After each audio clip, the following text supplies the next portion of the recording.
l'exploitation ferroviaire sous cette zone et désengorger la vallée d'à côté. Aller plus vite de là à là. Et d'une certaine manière préserver l'environnement. Cette ligne va être un maillon clé du réseau européen de transport et de fret ferroviaire. Mais elle va aussi réduire l'émission de gaz à effet de serre et sauver les montagnes. Donc les marmottes, les chèvres et tous les trucs mignons qui gambadent dans l'herbe. Et auxquels vous portez une attention particulièrement touchante, bien que mièvre. Et nous ne vous parlons pas des bénéfices pour votre économie locale, ni de la création d'un nombre important d'emplois durant la durée des travaux. Vous avez des questions?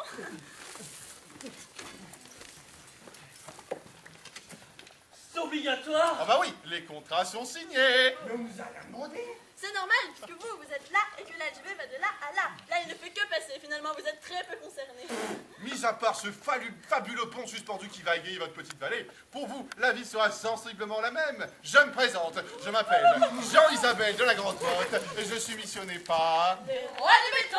On m'a chargé de la bonne marche de ce projet qui n'a aucune intention de reculer, malgré vos protestations que je sens poindre d'un instant à l'autre, car les contrats sont... Signé. Dans cette affaire, vous n'êtes que des pâquerettes.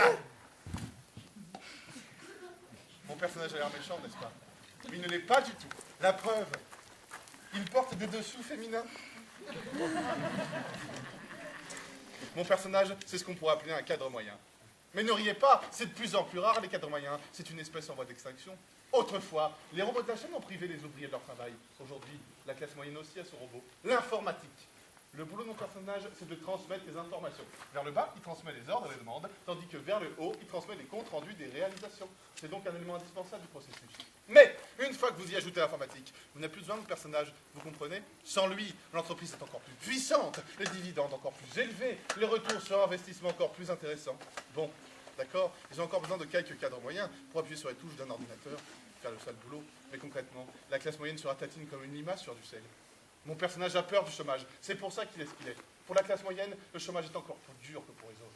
Ne riez pas, c'est vrai. Les très riches et les très pauvres savent que la vie a de grands revirements, mais la classe moyenne, elle, est habituée à une progression régulière. Elle renonce au sommet, mais en échange, elle demande de jamais redescendre. C'est son contrat. Alors une fois qu'elle glisse dans le trou, petit peu par petit peu, mois après mois, année après année, et qu'elle sent que s'éloigne de cette stabilité à laquelle elle avait le droit, bah, ça la déroute. Ça la déroute. Mon personnage n'est pas le méchant de cette histoire, c'est juste une victime qui n'a pas encore explosé. Allez, on reprend. Dans cette affaire, vous n'êtes que des pâquerettes sur un terrain de golf, folklorique, mais inutile. Ça va pas être possible. 30 000 tonnes, ça ne va pas être possible. Désolé. Je peux bien essayer de faire des calculs pour des ondes à 34 ou 35 000, mais ça risque de coincer. Même pour une crotte de nez, ça ne va pas être possible. Alors on sait quelle peut être Einstein. Oui. Vous pourriez peut-être le faire ailleurs, votre pont. Ah non, ça c'est pas possible. Nous, on fait pas non plus. Ah bah si, nous sommes justement là pour vous dire que vous avez le droit de pas être content, et à la limite nous vous comprenons, mais que de l'aller contre, c'est comme empêcher le coucou de faire coucou, ou la chouette d'ouvrir de grands yeux. Oui. On pourrait peut-être utiliser l'argent du pont pour développer nos champs de poireaux et vendre des poireaux dans le monde entier. Ah non, ça c'est pas possible. Alors on verra. Ah si. Oui. Et si on faisait du poulet? Ah non, ça c'est pas possible. Alors on fait pas. Oui. Et si je te plante une fourchette dans la tête, ça change quelque chose? Ben non. Alors on fait pas. Ben si. Enfin, ben non pour la fourchette, mais ben si pour le pont. Alors on fait pas. Oui. Et si je vous mange le foie, ça se fait. Ah non, ça c'est pas possible. Alors on fait pas. Bah si, les contrats sont signés. Oui mon petit Zlatan. Et si je vais manger les contrats? Ah bah non, ça ne marche pas Zlatan. J'ai des duplicata. Et toc. Et si je mange ça en même temps, ça se fait? Ah non, ça c'est pas possible. Alors on fait pas. On peut à la rigueur essayer de négocier sur le jour de l'inauguration. Vous ne comprenez rien? Bien, je crois que cette discussion est sans issue, alors je vous propose de faire un petit break dans notre habitat en tête-à-tête. Je vous propose d'aller vous reposer dans la chambre nuptiale, pendant que nous envisagerons entre nous la solution la plus sage pour évaluer les perspectives hypothétiquement envisageables et acceptables par l'une et l'autre des parties. Ouah, ça c'est une pré-proche de chef, monsieur le maire. Ouais, bien dit, ouais. Ouais. La cathodique que la vérité est un mensonge que l'on ne remet jamais en cause. Comment ça? Il ne faut pas croire aux certitudes, ce sont des mensonges remis en cause par trop de monde. Ah ok, bah, bien, très bien. Bah, merci beaucoup, hein, je tâcherai d'y songer. Allez, va pour la chambre, allez les filles. J'espère que ce break sera la brique qui se braquera face au braquemar. Baroque de votre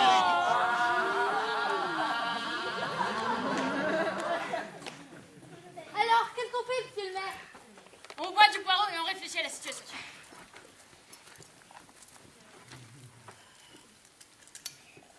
Qu'est-ce que vous voulez qu'on fasse? Ces gens-là sont des abrutis, mais c'est pas eux les ennemis. Les ennemis, ce sont les actionnaires. Ce sont toutes des sociétés anonymes. Et c'est le besoin de rendement des actionnaires qui les pousse toutes autant qu'elles sont. Pas le produit, pas la compétence, certainement pas la réputation de l'entreprise, mais le besoin de rendement des actionnaires. Les actionnaires ne s'intéressent qu'au rendement. Cela les conduit à soutenir des cadres de direction formés à leur image, qui gèrent des entreprises dont ils se moquent éperdument, prennent des décisions, non pas en fonction de ce qui est bon pour la compagnie, le personnel, le produit ou encore le client, ou le bien de la société de manière plus générale, mais n'agissent qu'en fonction des bénéfices apportés aux actionnaires. Les firmes, largement bénéficiaires, riches en dividendes pour leurs actionnaires, licencient des ouvriers par milliers pour extirper quelques gouttes de plus, quelques gouttes qui serviront à payer les indemnités des cadres au pouvoir. 1 million de dollars, 10 millions de dollars, 20 millions de dollars! Qu'est-ce que vous voulez qu'on fasse?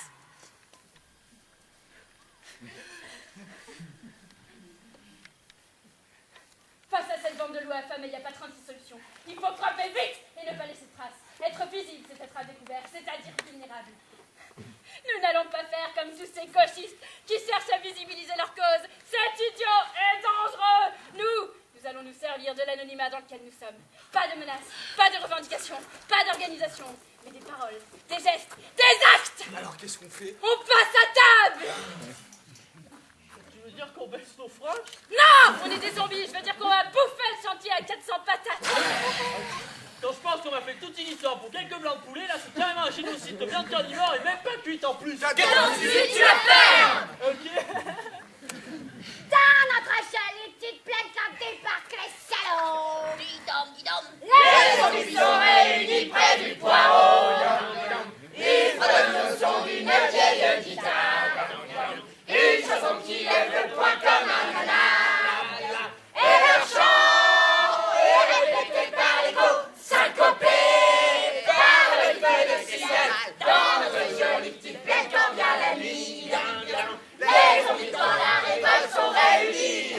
On y va! You will still anonymous if your enemy is blind, disait le sous-commandant Marcos. Enfin, je crois.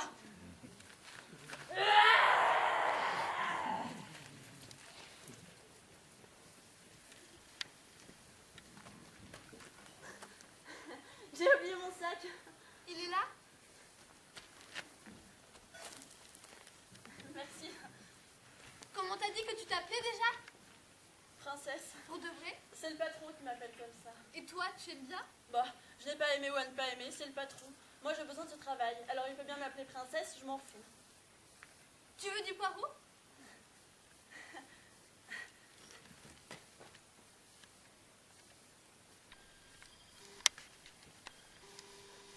En vérité, je m'appelle Virginie sans rêve. C'est russe? Je ne crois pas. Et toi? Géraldine déchue. Mais on m'appelle comtesse. C'est ce que le dédaire de comtesse déchue. C'est quoi déchu? C'est triste. Et pourquoi tu es désertrice? Parce que j'attends que la prophétie se réalise. Mais qu'elle ne se réalise jamais. C'est quoi la prophétie? C'est une sorte de texte sacré qui dit qu'un jour, les zombies retrouveront leur cœur. Parce que tu es une. Oui, ça te dérange? Non. Tu sais, tu as l'air bien plus vivante que beaucoup de zombies que je fréquente. Mais ils ont un cœur... Bah, moi aussi j'ai un cœur. Mais il ne me sert à rien. On s'est bien trouvés toutes les deux. Une comtesse sans cœur et une princesse sans amour. On pourrait devenir copines. Comment ça? Tu es une. Si tu veux, je te croque. Comme on a fait avec Satan. Tu dis merde à l'autre gros porc et on devient amis. Mais après, j'aurai plus de cœur, moi non plus. C'est pas grave. Un jour ou l'autre, j'en suis certaine, la prophétie se réalisera. J'accepte. Tu me plais. Donne-moi ton doigt. Ça va faire mal? C'est supportable. Bon. Tiens, moi ça maintenant. C'est bon. Et les autres, ils sont où? Ils sont partis s'amuser sur le chantier à 400 briques de ton patron. Ex-patron. Nous ne sommes pas des princesses, nous ne sommes pas des comtesses, nous donnons de la tendresse à qui s'intéresse. Si tu veux, on va voir. Ouais. Il n'y a plus personne. Cette bande d'abrutis campagnards a dû comprendre qu'on n'arrête pas le progrès en marche. Surtout quand ils galopent à la vitesse d'un cheval qui remonte la vallée du Mont Saint-Michel. Exact. On n'a jamais vu de bison dans des négociations Oh, bah ça serait idiot. Ces ploucs sont comme des bisons face au grand Buffalo Bill. Soit ils dégagent, soit ils deviennent amis avec Buffalo Grill.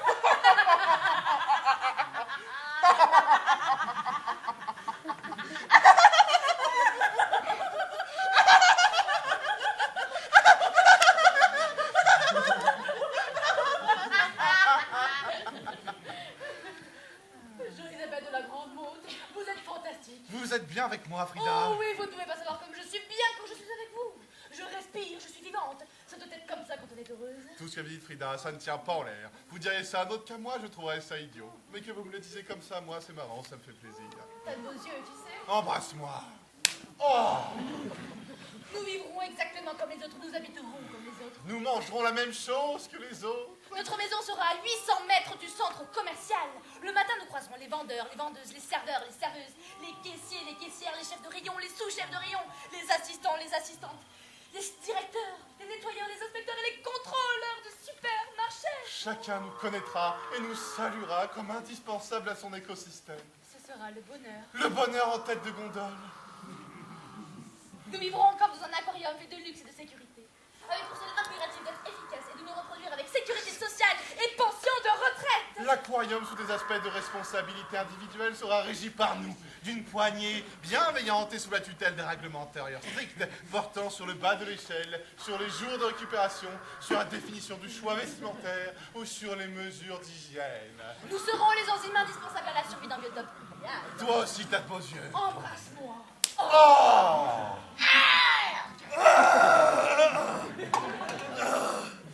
Vous savez, avant de venir ici, j'étais soldat dans les tranchées.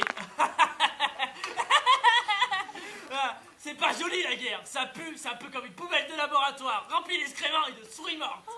Des souris éventrées, des chats émasculés,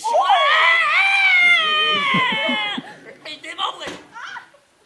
À part que là, dans la boue des tranchées, les souris nous ressemblent drôlement et qu'elles portent des prénoms comme nous. Mais ça, on s'en fout, parce que les prénoms, on ne les connaît pas. Personne ne les connaît. Souvenez-vous d'un seul nom, d'un seul des soldats tués pendant la Grande Guerre. Avez-vous jamais essayé de connaître un seul de ces noms? Non, n'est-ce pas? Vous n'avez jamais essayé. Ils vous sont aussi anonymes que tous les gars que vous faites chier avec vos projets pharaoniquement inutiles. Ils vous sont indifférents et plus inconnus que le dernier atome de votre crotte du matin. Personne ne se souvient jamais d'eux. Ils meurent pour rien. Pour rien, absolument pour rien. Ce sont des crétins. Moi, si c'était à refaire, je ne referais pas la guerre. Je partirais dans le sens. Oh! Parce que vous êtes un lâche! Parfaitement, je suis un lâche. Il a raison. La vie n'est pas faite pour se terminer au fond d'un trou. Que ce soit au nom de la paix ou d'un chiffre dans les colonnes de la bourse. Seuls les fous refusent de se battre. Alors vive les fous. Oh! Où sont les autres? Nous devons faire un rapport rapidement et organiser la cérémonie d'ouverture des...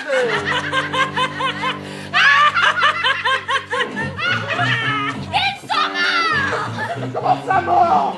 Éventrage et éviscérage pour la plupart. Pour les autres, la décapitation a été inévitable. Vous avez... Oui, nous venons de bouffer votre chantier à 400 patates. Un sacré festin. Vous avez bouffé mon chantier! Intégralement.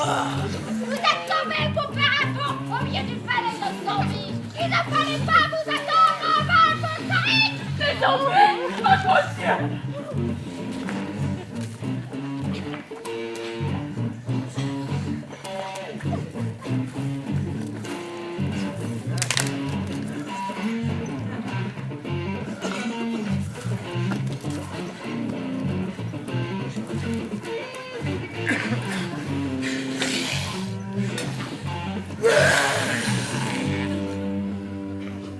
Vous allez nous bouffer! Non, parce que vous êtes bête, cupide, égoïste, peu arrogant. Et que par conséquent... Par conséquent... Par conséquent, vous êtes épargné par la prophétie. Car vous représentez un espoir pour nous. Zombie ou pas zombie, c'est du kiff-kiff au même. Vous ne pouvez pas gagner, vous savez qui nous sommes? Le président de la République lui-même nous tient la porte pour nous sortir des chiottes.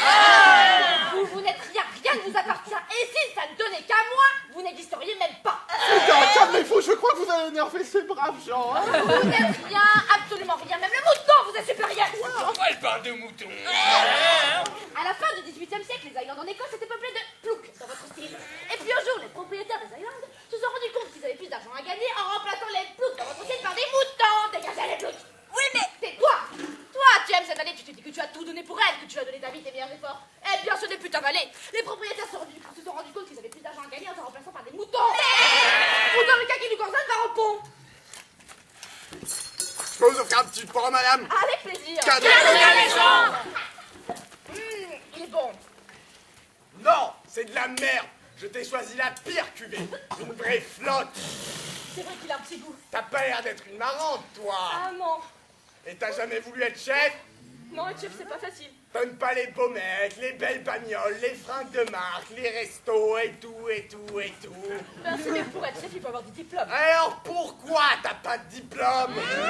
Parce que j'ai pas le bac. Et pourquoi t'as pas le bac? Parce que l'école nous faisait coincer les dents. Et pourquoi elle te faisait coincer les dents, l'école? Parce que les profs m'emmenaient les pinceaux. Pourquoi ils t'emmenaient les pinceaux, les profs? Bah, parce que je comprenais rien. Et pourquoi que t'y comprenais rien? Non, parce que... T'as qu'un mot à dire. Je sais pas, moi, je sais pas. Je vais t'aider. Parce que t'es conne. C'est simple. T'es conne. Complètement conne. Peut-être, oui. Et là, je vois tout tourner. Attends, nos parents, ils devaient pas être très frères. Je me sens pas bien. Si tu veux, je te craque. Tu pourras bien être conne comme t'as envie d'être conne. Et pour l'éternité. Donne-moi ton doigt. Au départ, tu ne pourras pas trop bouger, mais peu à peu, tes muscles vont retrouver leur fonction. Et c'est là qu'il te faudra faire l'effort d'attraper ce verre et de boire ce jus de poireau.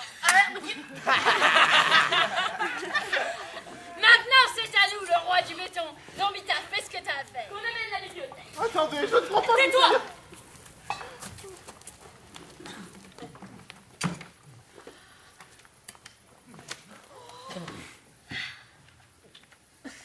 Ceci est ce qui nous tient lieu de livre saint. C'est grâce à ces écritures que nous luttons jour après jour avec un seul et unique espoir. Entendre nos cœurs battre à nouveau. Battre et battre encore. Un jour, alors que notre seul et unique espoir était au crépuscule de sa fin, le vent déposa cet ouvrage aux portes de notre vallée. Nous avons tout de suite compris que ce livre n'était pas arrivé ici par hasard. Il avait quelque chose à nous dire. Le vent fit défiler les pages qui claquaient comme une paire de talons aiguilles sur un Stradivarius. Et il s'arrêta net. À la page 117, un passage était surligné au stabilo jaune. Un passage qui allait bouleverser nos existences et donner du peps à nos espérances. Oui, mais... Tais-toi et écoute. Tu vas comprendre. Page 117. Le cœur de Samantha était en train de se briser lentement, comme la glace d'un lac quand l'hiver commence sa longue marche vers des jours meilleurs. C'est alors que Kevin la prit par les épaules. Elle frémit. Alors, un Martin Pêcheur passa dans la brume mélancolique. C'est super bien écrit, non? Mais attends, c'est à partir de là que les choses prennent tout leur sens. Alors Kevin dit à Samantha, je sais que tu n'as plus d'espoir. Je sais que Brandon t'a brisé le cœur. Mais moi, je veux remettre des couleurs sur ton cœur. Je suis celui que tu attendais. Mais c'est de la merde.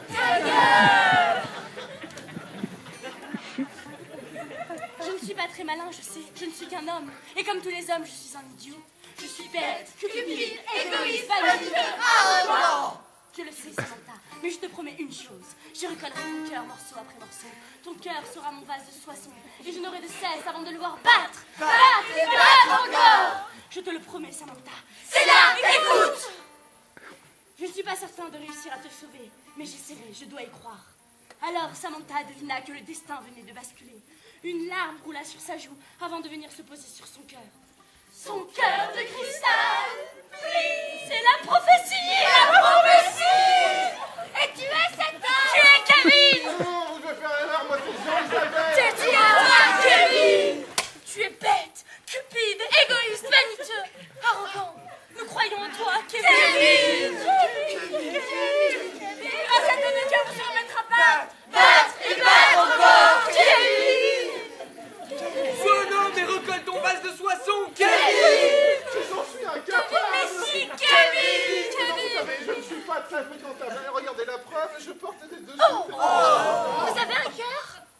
Non, je ne peux rien pour vous. Je n'ai pas de cœur et je suis terriblement cruel. Ma collaboratrice vous dira. Oui, voilà. Aïe! Donc, on est un peu obligé de vous croquer. Si vous voulez, je vais ramener des cœurs, hein, des camions entiers de cœurs, bien frais. Un seul suffira à le tien, Kevin! Pourquoi? chacun son cœur. C'est ça la moderne attitude. Mais attention maladie, un cœur ça ne se partage pas. On s'en fout de tes cœurs, c'est le tien qu'on veut. Kevin, celui qui est là. Mais non, Shaolin, c'est là le cœur. C'est pas là. Ma gueule! Je n'ai pas de cœur. Je viens de vous le dire. Pour avoir du cœur, il faut éprouver du sentiment. Je n'éprouve jamais aucun sentiment. Vous n'êtes pas à la bonne boutique. Ah bon? Non. Si j'avais du cœur, je vous en donnerais. Je n'en ai pas et vous pouvez crever. Et pourquoi vous nous en donneriez si vous en aviez? Parce que vous me faites pitié. Beaucoup pitié? Énormément pitié. Mais la pitié, c'est un sentiment, ça. C'est pénible, mais c'est un sentiment. Énormément, ça peut marcher. Donc, si vous n'allez pas là, j'ai le sentiment que je vais pas tarder à péter une durite. Va te son petit pute ta gueule! Alors, on croque? Mais la durite, c'est un sentiment, ça, non? Je peux pas vraiment dire. Ce que je sais, c'est que la durite possède. Le cœur possède des durites au niveau de la carotide. Donc, s'il y a durite, il y a un cœur au bout. Waouh, vous êtes super intelligent, c'est clair. Exact. Alpha, bêta et oméga. Pour résumer, on a donc un sentiment. La pitié. Ce sentiment est stylé, mais il est alimenté par une durite. Donc, s'il y a durite, il y a un cœur au bout. Donc le guignol au contraire du cœur. Par conséquent, cet abruti est l'abruti. Alors, on croque pas? Faudrait nous faire profiter de votre cœur, Kevin. Mais pas du tout, je viens de vous dire, elle n'est pas en état de fonctionner. D'un point de vue cardiaque, je suis même pas au niveau des tortues du Galapagos. Alors, on croque ou on croque pas? Pour le moment, on n'arrive pas à définir s'il y a cœur ou pas.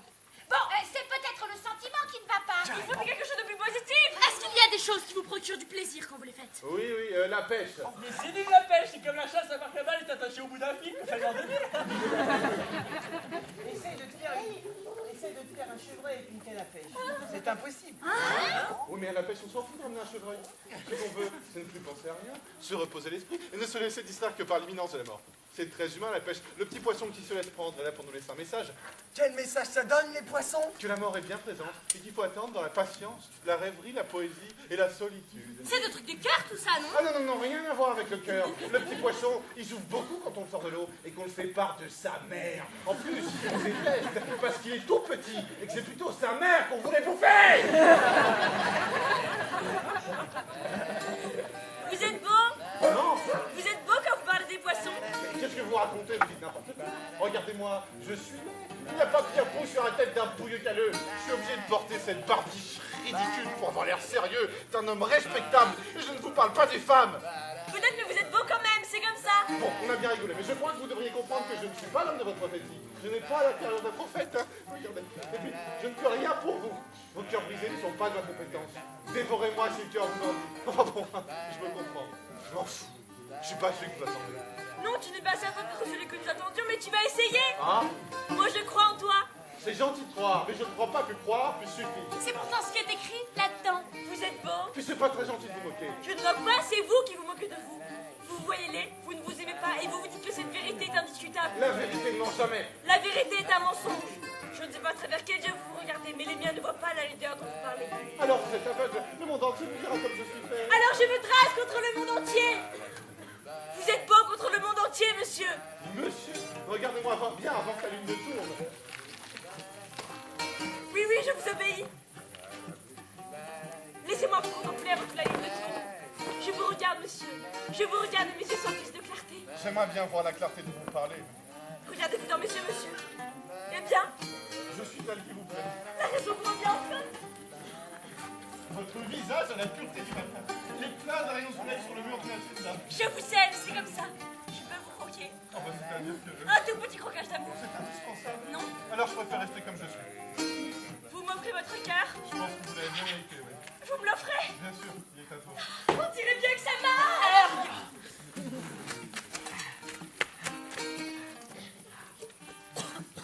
Mais patron, nous avons un pont suspendu à suspendre là-haut. On s'en fout de ton pont. Mais enfin. Oh, quand ils constateront l'état des travaux, ils auront du mal à réunir des fonds et à trouver des successeurs. Et ma maison à 800 mètres du centre commercial. Je crois bien qu'il va falloir revoir vos projets. Ah, Ça vous dirait un petit palmiodos con glaçon et poireaux? c'est quoi votre nom? Zlatan. Zlatan comme Zlatan. Pareil. Je viens de faire ma lascone de la scène avec toi, là. Ça tombe bien, j'ai une deuxième paille. Ah. Et il me reste une paire de tongs. Écoutez. Il bat. Je crois que j'ai des palpitations. Il bat super bien ton cœur. Je commence à sentir un petit frémissement. Voilà. Détends, on dirait bien que c'est contagieux, votre truc. Ah, chez moi aussi, ça sent le truc, ah, je me sens bien. Oh, j'ai des fourmis dans la poitrine. Tu crois que c'est bon ça, c'est pas. La catholique est la vérité. Que les fourmis sont travailleuses, c'est pour ça qu'elle a besoin de la cigale pour chanter. Qu'est-ce que ça veut dire? Que si les fourmis ne travaillent pas, il n'y aura pas de cigale pour chanter. Donc ça serait possible qu'il y a fourmis dans la poitrine.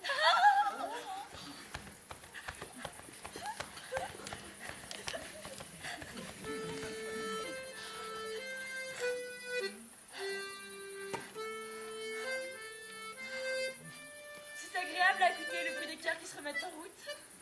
Mais qu'est-ce qu'on va faire maintenant que la prophétie s'est réalisée? J'en sais rien. Moi, je propose qu'on laisse les fourmis élever les pucerons et qu'on reste des cigales. C'est tranquille? Vous ne trouvez pas? Vous savez, au départ, il n'y avait que des anémones sur Terre. Ah bon? Que des anémones, ouais. On peut pas dire qu'elle était surchargée, la Terre, au départ. Ça devait être joli.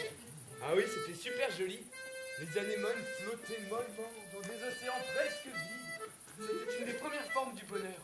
Éclore, se laisser aller, émettre des gamètes. Du bonheur. Rien que du bonheur. On ne parlait pas encore de pollution atmosphérique ou de catastrophe écologique, ni de part de marché, de domination, d'éradication, de soumission ou de dette. Non, les anémones, elles vivaient tranquilles. Comme nous? Comme nous, oui. Tout aurait pu en rester là, mais c'était trop simple. Alors on a rajouté des algues pour voir, et puis des fougères, et puis l'homme. 1,50 m à la verticale, avec une marge de 30 ou 40 cm et une moyenne de 40 cm de large. Pour rectifier un petit peu le climat, et grâce à ce confort, l'homme se civilisa et inventa l'automobile. La bagnole. 5 mètres de long sur 1,80 m de large, que l'on rangea dans des parkings de 3 mètres sur 1 mètre et 3,50 m de haut. Et l'homme, qui avait un cerveau beaucoup plus approprié que l'anémone, décida rapidement que ce parking devait être payant. On mit donc au point un système de carte de crédit, un système bancaire solide et un système de reconnaissance optique s'inspirant du Morse de Samuel Morse. Aussi un système de normalisation, un système de codification. Et le code barre était le point d'orgue de ce titanesque chantier. L'anémone et son petit bonheur s'étaient mutés en capitalisation ordonnée de l'espace, du temps et du bonheur. On pouvait être fier de lui. Mais c'est qui ce on qui n'arrive pas à satisfaire l'anémone et qui a besoin de parking payant pour ranger sa classe dominante? Oui. C'est qui ce on? C'est justement ça le truc. On n'en sait rien. Ah bien, très bien. Et alors? Alors, comme on n'en sait rien, je me demande si on va pas finir comme les dinosaures. Tu veux dire qu'on va nous tuer? Non, non.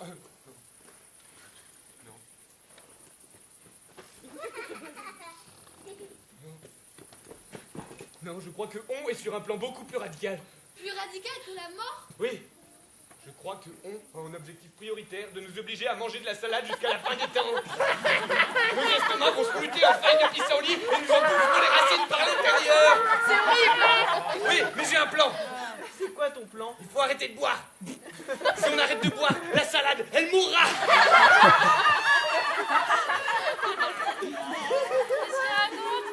Ah, c'est Django, monsieur le maire! Il dit qu'on va devenir des salades et il propose un suicide collectif par déshydratation pour sauver la planète! Moi je dis que c'est bien d'écouter le boum boum des cœurs. Mais c'est mieux quand Django ferme sa gueule. N'empêche que les dinosaures n'avaient pas de parking et c'est pour ça qu'ils ont disparu. Django! Oui? Ok. Et Amalia, ça sert à quoi d'endormir les chiens? À rien, mais je n'endors pas que les chiens. Tu veux dire que...